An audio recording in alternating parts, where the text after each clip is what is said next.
बिल्कुल जयकारे के रूप में बहुत जोर से बोलेंगे, आवाज दूर तक जानी चाहिए। नरेंद्र मोदी, भारतीय जनता पार्टी सरकार पधारी है। हम अपने आप को गौरवान्वित महसूस करते हैं, राजस्थानी परिवार अपने आप को गौरवान्वित महसूस करता है। हम जिस प्रदेश से आते हैं, हमारी जो व्यवस्था है, हमारे अधिकतर लोग राजस्थान से, हरियाणा से हैं, और हम लोग का इनका यहाँ पहुंचना हमें अपने आप को एक नई ऊर्जा नहीं समझ में आ जाएगा कि अब बदलाव की आवश्यकता है दिल्ली में। अब यहाँ दिल्ली में भी बहुत जरूरी है कि डबल इंजन की सरकार बने, ताकि आपकी दिल्ली की जो गति रुक गई है ना, वो फिर से वापस से। नमस्कार, मैं आरके जायसवाल और आप देख रहे हैं जनमत की पुकार। मौजूद हूँ त्रिनगर विधानसभा क्षेत्र के सोसाइटी में।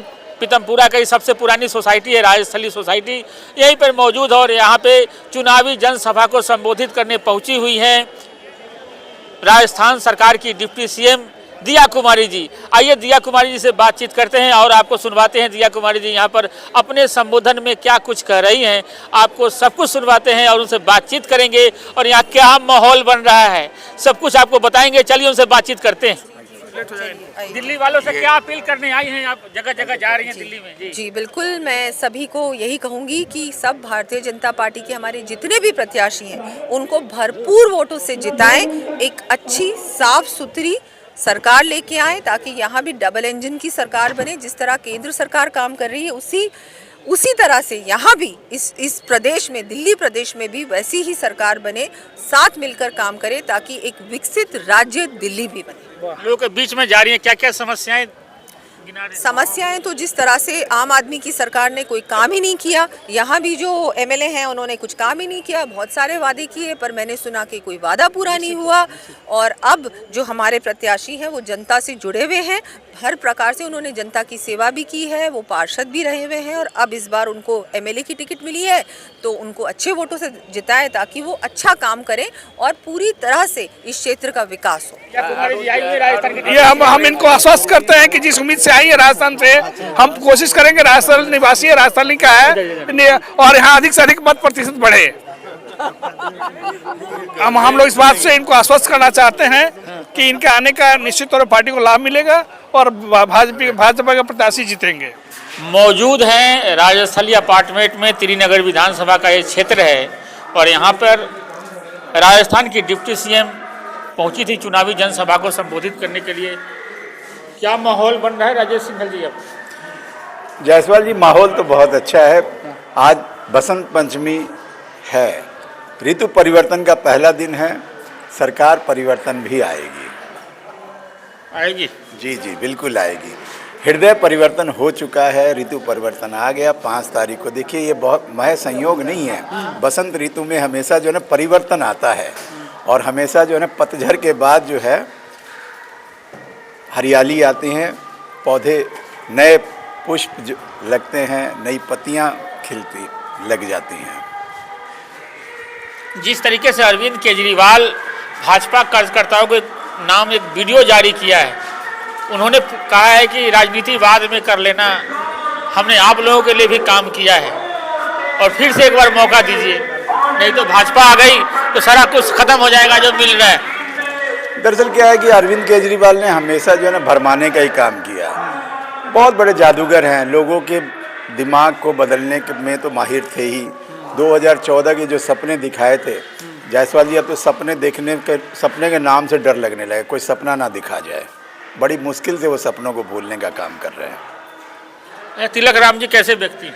बहुत अच्छे, बहुत मृदुभाषी है, सरल है, और समाज को दिशा देने वाले व्यक्ति हैं, भरमाने वाले व्यक्ति नहीं है। कई लोगों से बातचीत जब करने जाता हूँ, सर्वे वगैरह करने जाता हूँ, लोगों के बीच में जाता हूँ तो बातचीत होती है, कहते हैं जितेंद्र सिंह तोमर फ़ोन 1 घंटे पर उठाते हैं, रात में करो रात में फ़ोन उठाते हैं, दिन में करो दिन में काम करवाते हैं। तो क्या तिलक राम जी ऐसे फ़ोन उठाएंगे? कैसे ऐसे काम करेंगे? लोग पूछ रहे हैं। ये देखिए, तोमर जी को मौका मिला, तोमर जी ने फ़ोन उठाया, जन नेता हैं तो फ़ोन उठाया। तिलक राम जी को जब मौका मिलेगा, जन नेता बनेंगे तो वो भी फ़ोन उठाएंगे, इस बात का मैं आपको पूरा गारंटी है, पूरी आपकी? पूरी गारंटी है। जी जी जी जी। जो दायित्व दिया जाता है वो दायित्व का तो निर्वहन करते ही हैं और उसकी योग्यता को समझ कर पब्लिक आपको देख रही है, बाद में छोड़ेगी नहीं। योग्यता को समझ करके ही उनको जो है मौका दिया जाता है। तो वो योग्य व्यक्ति हैं, इसीलिए उनको मौका दिया गया। पब्लिक देख रही है, अगर बाद में फ़ोन वगैरह नहीं उठाएं, कहीं आपके बातों पे लोग यहाँ के लोग वोट करेंगे और बाद में कहीं फ़ोन फान नहीं उठाए, लोग काम नहीं करेंगे, तो फिर आपको पकड़ेंगे। जायसवाल जी, एक बड़ी बात बता दूं, जी, फ़ोन करने का यदि मौका ही नहीं देंगे तो भी आप फ़ोन करेंगे क्या, ये बताइए।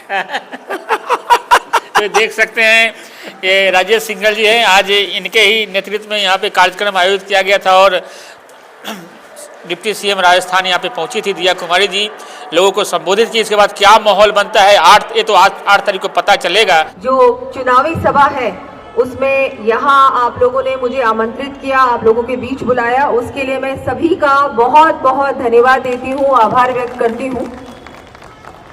मंच पर वो मुझे लगता है इस क्षेत्र को राजस्थली भी कहते हैं, तो आप सब परिवारजनों के बीच आकर बहुत अच्छा लगा और मैं आपका बहुत बहुत धन्यवाद देती हूँ। पार्टी का भी, भारतीय जनता पार्टी का आभार व्यक्त करती हूँ कि मुझे आप लोगों के बीच भेजा, पहली बार आने का अवसर भी मिला, तो उसके लिए आपका आभार। जैसा कि हम सब जानते हैं कि दिल्ली में चुनाव है और ये चुनाव बहुत महत्वपूर्ण चुनाव है और मैं तो ये कहूंगी कि जिस तरह से दिल्ली की जनता को इतना प्रताड़ित किया गया, जिस तरह से मूलभूत सुविधाएं, पहले तो इनके जो यहाँ से अभी विधायक हैं वो बहुत कुछ आप लोगों को वादा करके गए कि हम ये करेंगे वो करेंगे, लेकिन मैंने यहाँ बहुत लोगों से पूछताछ भी की आने से पहले और मुझे ये जानकारी मिली कि यहाँ पर कोई काम नहीं है। तो जिस तरह से दिल्ली के हालात हैं, इनके बड़े बड़े नेता, अब इनके नेताओं के लिए तो मैं क्या कहूंगी, बहुत बड़ी बड़ी बातें कही, लेकिन उसके बाद भ्रष्टाचार भी उससे बड़ा किया और इसीलिए जेल की हवा भी खाई है कि नहीं है ना। तो ये हालात है दिल्ली के। और एक तरफ ऐसी पार्टी जिन्होंने, कल आपने सुना होगा हमारी माननीय वित्त मंत्री जी, उन्होंने ऐसा ऐतिहासिक बजट पेश किया, ऐसा ऐतिहासिक बजट पेश किया, हर व्यक्ति के लिए, हर वर्ग के लिए कुछ ना कुछ उन्होंने बड़ी बड़ी सौगातें दी। जिस तरह से माननीय प्रधानमंत्री जी देश को विकसित भारत बनाने की ओर लगातार मेहनत कर रहे हैं, प्रयास कर रहे हैं, और वो दिन दूर नहीं है जिस दिन हमारा भारत सबसे सर्वश्रेष्ठ देश होगा पूरे विश्व में, वो दिन दूर नहीं है। उस कड़ी में दिल्ली को भी जोड़ना आवश्यक है, क्योंकि नहीं तो क्या होगा, भारत तो आगे बढ़ जाएगा, सारे प्रदेश, राजस्थान भी अब उसमें जुड़ चुका है, राजस्थान में भी अब डबल इंजन की सरकार बन चुकी है, तो हमारा देश तो बहुत आगे बढ़ेगा, लेकिन दिल्ली पिछड़ जाएगा, दिल्ली पीछे रह जाएगा। तो बहुत जरूरी है कि इस बार हम दिल्ली में एक अच्छी, साफ सुथरी, अच्छी सरकार लेके आए और भारतीय जनता पार्टी की सरकार लेके आए। और ये तभी संभव है अगर आप सब जाके, 5 तारीख को चुनाव है, एक एक वोटर को जाके भारतीय जनता पार्टी के पक्ष में, हमारे बहुत ही, जिन्होंने एक पार्षद बनकर के भी आपकी सेवा की और एक पार्टी के कार्यकर्ता बनकर आप एक एक व्यक्ति की सेवा की, पूरे क्षेत्र की सेवा की, वैसे ही हमारे तिलक राम गुप्ता जी को वोट दें, आप भी वोट दें और एक एक घर के एक एक व्यक्ति से, परिवारजनों से, अपने मोहल्ले से, अपनी कॉलोनी से एक एक व्यक्ति का भी वोट दिलाएं। हम सब चाहते हैं दिल्ली सुंदर बने, सुरक्षित बने, साफ बने, यहाँ मूलभूत सुविधाएं एक एक व्यक्ति को मिले, एक एक घर तक पहुंचे। एक झूठी सरकार कोई नहीं चाहती, एक ऐसी सरकार जिसको दिल्ली ने बार बार मौका दिया, एक बार नहीं दिया, कई बार मौका दिया। ऐसी सरकार जो ये समझ चुकी है कि अब तो हमारा हक है, ये हम तो दिल्ली जीत रहे हैं। चुनाव तो अभी हुआ ही नहीं है भाई, कहां से जीत रहे हो? दिल्ली की जनता को पूछो जो इतने सालों से आप लोगों से परेशान है। ऐसी सरकार का क्या फायदा जिसमें मुख्यमंत्री जी भी जेल में गए, बाकी भी मंत्री जेल में गए और अभी जो बने हुए हैं उनका भी पता नहीं क्या होगा। सच बोल रही हूं मैं, ऐसी सरकार का कोई फायदा नहीं है, कोई मतलब नहीं है। दूसरी ओर भारतीय जनता पार्टी की सरकार जो आपको जो वादा करती है, जो बोलती है, वो कर दिखाती है। सिर्फ बातें नहीं करती, मोदी सरकार बातें नहीं करती, मोदी सरकार जो बोलती है वो करती भी। अभी आपने देखा कि 12 लाख की आमदनी वालों को कोई टैक्स नहीं देना पड़ेगा। ये एक बहुत बड़ा फैसला लिया है मोदी सरकार ने, जिसमें हमारे मध्यम वर्ग के लोग हैं उनको बहुत ज्यादा लाभ मिलेगा। मोदी जी ने और भारतीय जनता पार्टी की सरकार किसी से भी कर लेना नहीं चाहती, वो सबको आत्मनिर्भर बनाना चाहती है। जो अपने पैसों इतनी मेहनत करता है व्यक्ति, जो मिडिल क्लास का व्यक्ति होता है, इतनी मेहनत करता है, उनके पसीने की, उनके खून पसीने की कमाई सरकार नहीं लेना चाहती। और कल बजट में आपने देखा कि उनको भी पूरी तरह से टैक्स फ्री कर दिया है, उनसे हमारी सरकार टैक्स नहीं लेगी। उसके अलावा भी किसानों के लिए बहुत कुछ दिया है, महिलाओं के लिए दिया है, युवाओं के लिए दिया है। जो युवा अपना स्टार्टअप शुरू करना चाहते हैं उनके लिए भी बहुत कुछ दिया, इंफ्रास्ट्रक्चर के लिए भी बहुत कुछ दिया।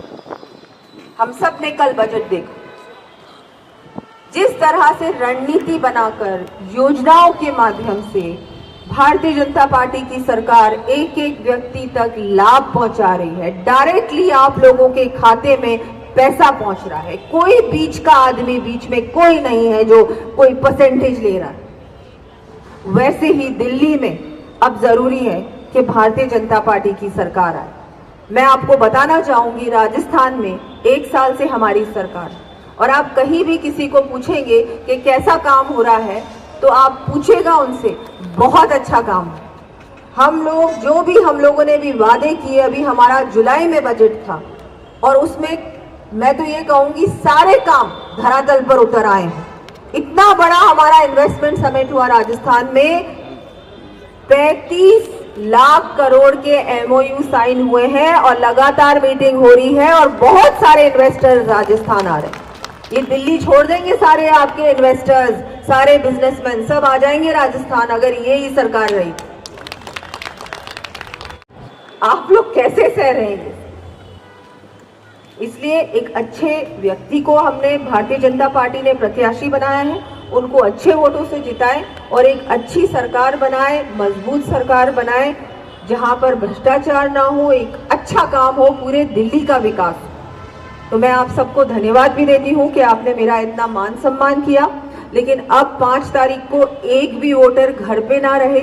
आप सब लोग भी अपने मन में इस बात को माने, इसके बारे में बहुत सोचे भी। मैं तो कहूंगी सोच समझ के वोट करना चाहिए, लेकिन आप अगर सोचेंगे समझेंगे तो आपको समझ में आ जाएगा कि अब बदलाव की आवश्यकता है दिल्ली में। अब यहाँ दिल्ली में भी बहुत जरूरी है कि डबल इंजन की सरकार बने, ताकि आपकी दिल्ली की जो गति रुक गई है ना, वो फिर से वापस से तेज हो जाए, ताकि केंद्र में भी विकास जैसे हो रहा है वो दिल्ली में भी नजर आए। तो मैं एक बार फिर आपका आभार व्यक्त करती हूँ। सभी हमारे राजस्थान के भाइयों और बहनों का भी धन्यवाद देती हूँ। अगर आपने हमारा अभी तक चैनल सब्सक्राइब नहीं किया है तो कृपया चैनल सब्सक्राइब कर लें, लाइक करें, शेयर करें, कमेंट करें। तो मिलते हैं फिर किसी और खबरों के साथ। नमस्कार।